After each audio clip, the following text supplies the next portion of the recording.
Bonjour à toi, je suis Caroline Alain, ta consultante RH et en recrutement. Et aujourd'hui, dans cette vidéo, nous allons parler de l'entretien d'embauche et plus particulièrement de l'avant et après entretien d'embauche qui sont deux moments très importants dans le processus de recrutement et qui sont même, j'ai envie de dire, aussi importants que le rendez-vous en tant que tel. Je t'explique tout cela après le générique.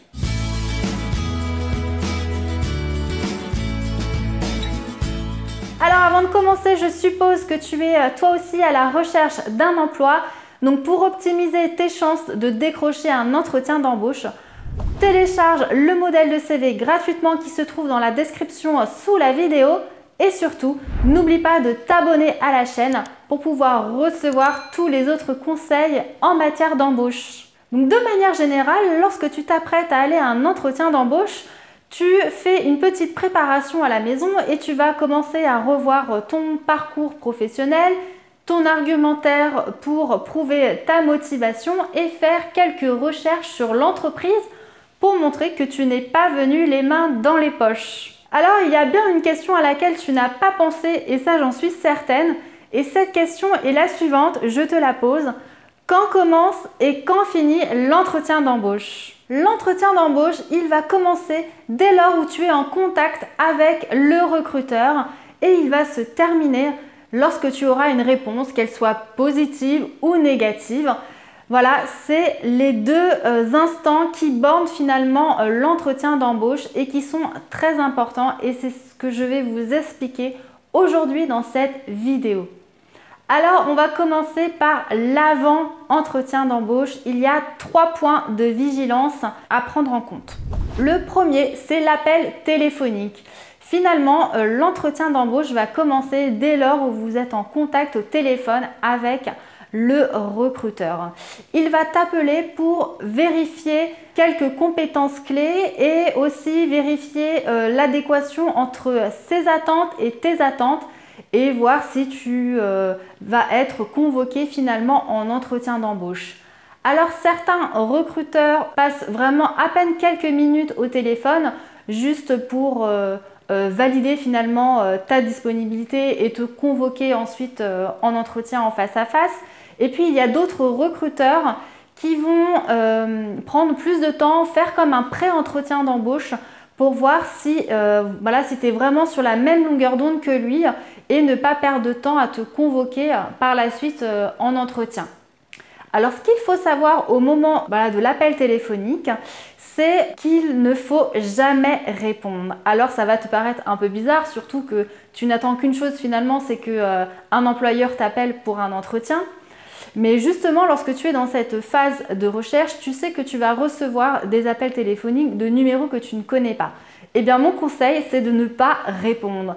Ce qu'il faut laisser faire, c'est laisser le recruteur sur ta messagerie parce que sur ton répondeur, il va te laisser ses coordonnées, le poste pour lequel tu as postulé et l'entreprise concernée. Parce que si tu réponds tout de suite sans savoir qui il y a derrière, tu vas être dans une situation délicate, déstabilisante et tu n'auras pas eu le temps de te préparer.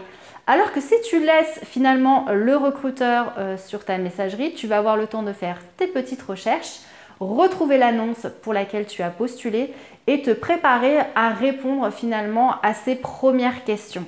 Le deuxième conseil lorsqu'il t'appelle, c'est de ne jamais répondre si tu es occupé et que tu n'es pas entièrement disponible.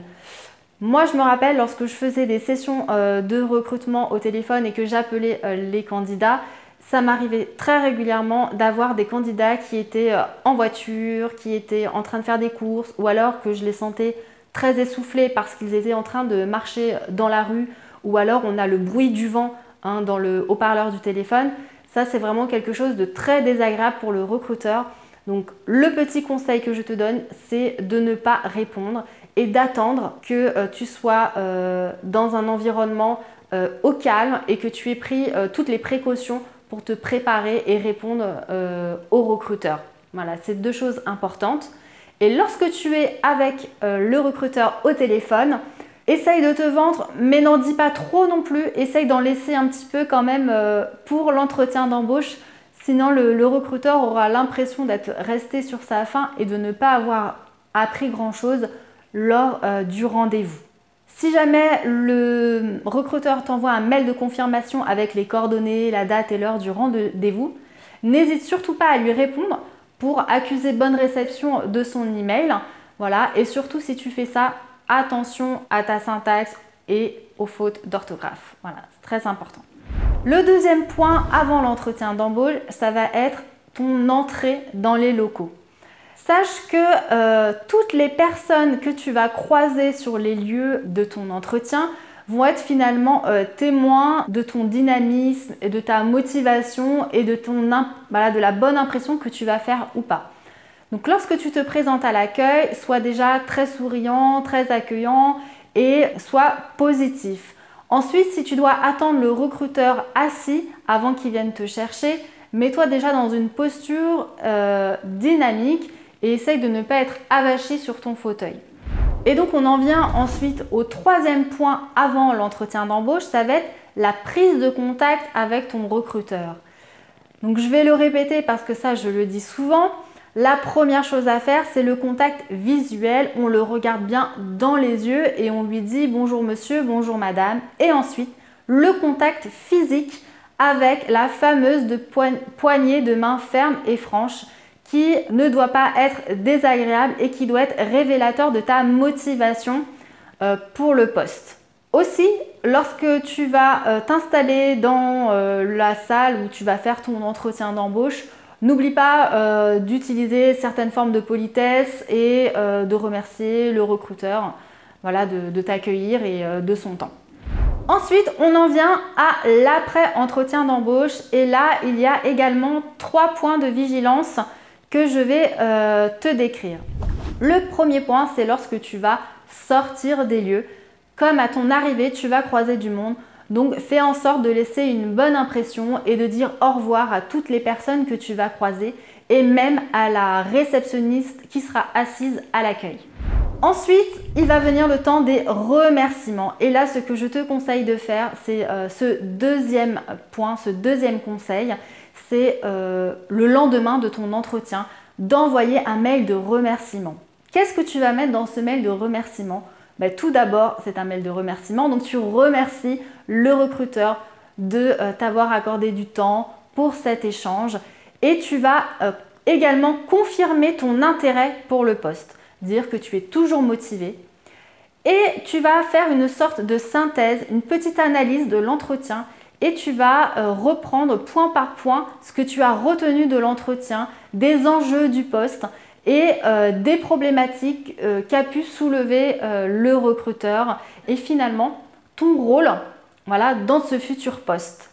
Et pour aller plus loin et apporter encore plus de valeur ajoutée à ta candidature, je te conseille de faire une proposition, par exemple de plan d'action sur 1 ou 2 points que vous auriez évoqués pendant l'entretien d'embauche avec le recruteur. Ça laisse toujours une très bonne impression et surtout ça peut te permettre de te démarquer d'autres candidats qui finalement seraient dans la balance par rapport à la prise de décision. Et voilà, c'est quelque chose qui peut faire la différence et orienter la prise de décision du recruteur.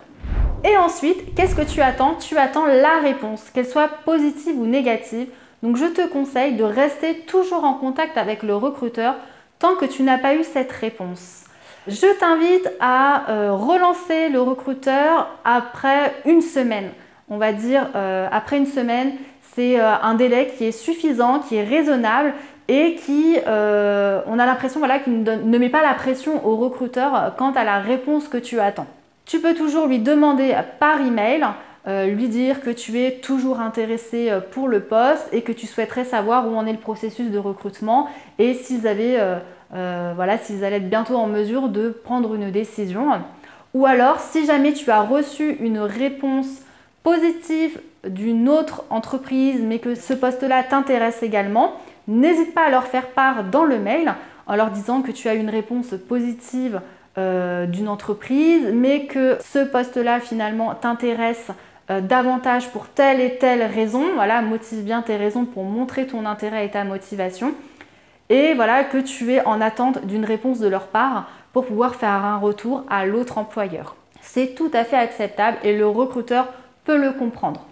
Donc ça, c'était les 3 points après l'entretien d'embauche.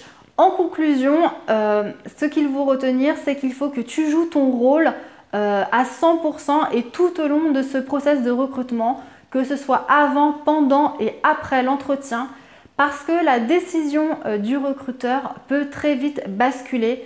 Ça serait vraiment dommage finalement qu'il ne te recrute pas parce que tu auras croisé quelqu'un dans les locaux et qu'il finalement t'a trouvé pas poli du tout, pas motivé et qu'il en ait fait un retour au recruteur. Ou alors de passer à côté d'un poste parce que tu es en shortlist avec quelqu'un d'autre et que tu n'as pas fait ce fameux mail de remerciement. Voilà, ce serait vraiment très dommage. Donc n'hésite pas surtout à rester en contact avec le recruteur et à faire savoir ton intérêt et ta motivation jusqu'à ce que tu aies une réponse. Alors si tu as aimé la vidéo, n'oublie pas de me mettre un petit like et puis de t'abonner à la chaîne YouTube si tu ne l'as pas encore déjà fait pour recevoir tous mes conseils en matière d'embauche. Et si tu ne l'as pas déjà fait, de télécharger ton modèle de CV gratuitement via le lien qui est sous la vidéo. Ça te fera gagner un temps précieux dans tes recherches d'emploi. On reste en contact sur les réseaux. Je te dis à bientôt. Bye bye.